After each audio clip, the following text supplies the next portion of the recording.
کائنات میں کچھ لمحے ایسے ہوتے ہیں جو پوری صدیوں پر چھا جاتے ہیں۔ ایک ایسی گھڑی جو تقدیر کے بند دروازوں کو کھول سکتی ہے۔ تصور کیجئے کہ آپ کو ایسی رات نصیب ہو جائے جس میں آنکھ جھپکنے کا اجل ایک پورے دن کے برابر ہو، ایک سجدہ جو 80 سال کی نمازوں سے زیادہ بھاری ہو، اور وہ دعا جو فوراً آسمانوں تک پہنچ جائے۔ یہ ہے لیلۃ القدر، وہ رات جسے خالق کائنات نے 1000 مہینوں سے بہتر قرار دیا۔ مگر یہ رات ایک راز بھی ہے، پردوں میں پوشیدہ۔ کیوں؟ آخر وہ کون سا واقعہ تھا جب اس کی تاریخ امت کی یادداشت سے مٹا دی گئی؟ اور آج کون لوگ ہیں جو اس کی تلاش میں رات بھر جاگتے رہتے ہیں؟ آج ہم اس مقدس راز کی گہرائیوں میں اتریں گے۔ پہلے آئیے اس رات کی اہمیت کو سمجھیں۔ اس رات کی عظمت ایک خاص واقعے سے وابستہ ہے۔ تفسیر ابن کثیر میں ایک دلچسپ روایت موجود ہے۔ ایک مرتبہ حضور اکرم صلی اللہ علیہ وسلم نے اصحاب کرام کے سامنے بنی اسرائیل کے ایک عابد کا ذکر فرمایا، وہ بندہ جو مسلسل 1000 مہینے تک اللہ کی راہ میں جہاد کرتا رہا، دن کو روزے رکھے اور راتیں عبادت میں گزاریں۔ یہ سن کر صحابہ کرام کے چہرے پر اداسی چھا گئی۔ ان کے دلوں میں یہ خیال آیا کہ ہماری عمریں تو بہت مختصر ہیں، 60-70 سال۔ اگر ساری زندگی بھی عبادت کریں تو اس عابد کے قریب بھی نہیں پہنچ سکتے۔ یہ اداسی اللہ رب العزت کو پسند نہ آئی۔ اسی لمحے جبرائیل علیہ السلام نازل ہوئے اور سورۃ القدر کا تحفہ لائے۔ اللہ نے اپنے حبیب سے فرمایا کہ آپ کے ساتھی کیوں غمگین ہیں؟ میں نے آپ کو ایسی رات عطا کی ہے جو اس عابد کے 1000 مہینوں سے بھی افضل ہے۔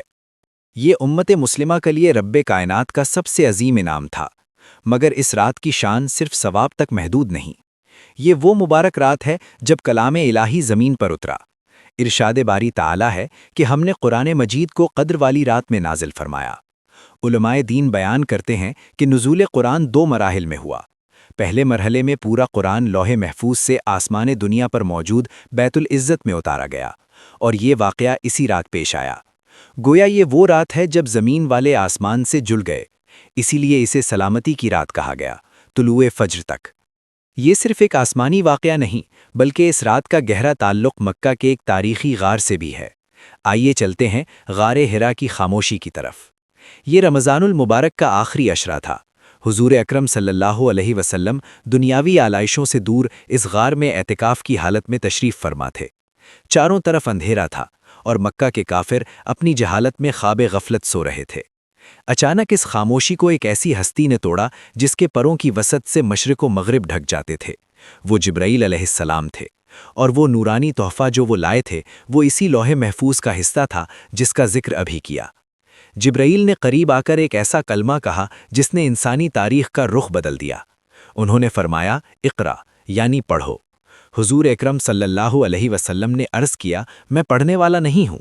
تب جبرائیل نے آپ صلی اللہ علیہ وسلم کو اتنی محبت سے سینے سے لگایا کہ آپ کو سانس روکنے کا احساس ہوا۔ یہ کوئی عام آغوش نہیں تھا، یہ نبوت کا بوجھ تھا جو منتقل ہو رہا تھا۔ جب تیسری بار جبرائیل نے آپ کو چھوڑا تو وہ آیات نازل ہوئیں، اقرا بسم ربک الذی خلق، پڑھو اپنے رب کے نام سے جس نے پیدا کیا۔ یہ شب قدر کی پہلی رات تھی جس نے دنیا کے اندھیروں کو ہمیشہ کی روشنی میں بدل دیا۔ یہ وہ رات تھی جب انسانیت کا رشتہ آسمان سے دوبارہ جوڑا گیا۔ اس رات کے بعد دنیا کبھی پہلے جیسی نہ رہی۔ مگر اب سوال یہ ہے کہ یہ رات کب آتی ہے؟ کیا ہمیں اس کی یقینی تاریخ معلوم ہے؟ ایک ایسا لمحہ آیا تھا جب یہ راز کھلنے والا تھا، لیکن انسانوں کی ایک غلطی نے اسے ہمیشہ کے لیے پوشیدہ کر دیا۔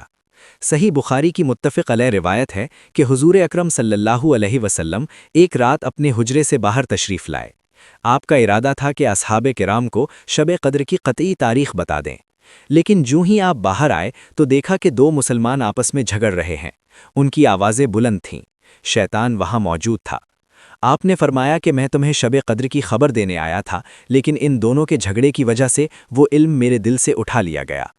سوچئے، 2 افراد کی لڑائی نے پوری امت کو اس یقینی علم سے محروم کر دیا۔ جھگڑا برکت کو کھا جاتا ہے، لیکن اللہ کے ہر فیصلے میں حکمت پوشیدہ ہوتی ہے۔ حضور اکرم صلی اللہ علیہ وسلم نے فرمایا کہ شاید یہ تمہارے لیے بہتر ہو۔ اگر یہ رات معلوم ہو جاتی تو لوگ صرف اسی رات عبادت کرتے اور باقی سال غفلت میں گزار دیتے۔ اسے چھپایا گیا تاکہ عاشق الہی اسے تلاش کریں، تاکہ رمضان کے آخری عشرے میں مساجد آباد رہیں۔ اب ہمیں حکم ہے کہ اسے آخری عشرے کی طاق راتوں میں تلاش کریں، یعنی 21، 23، 25, 27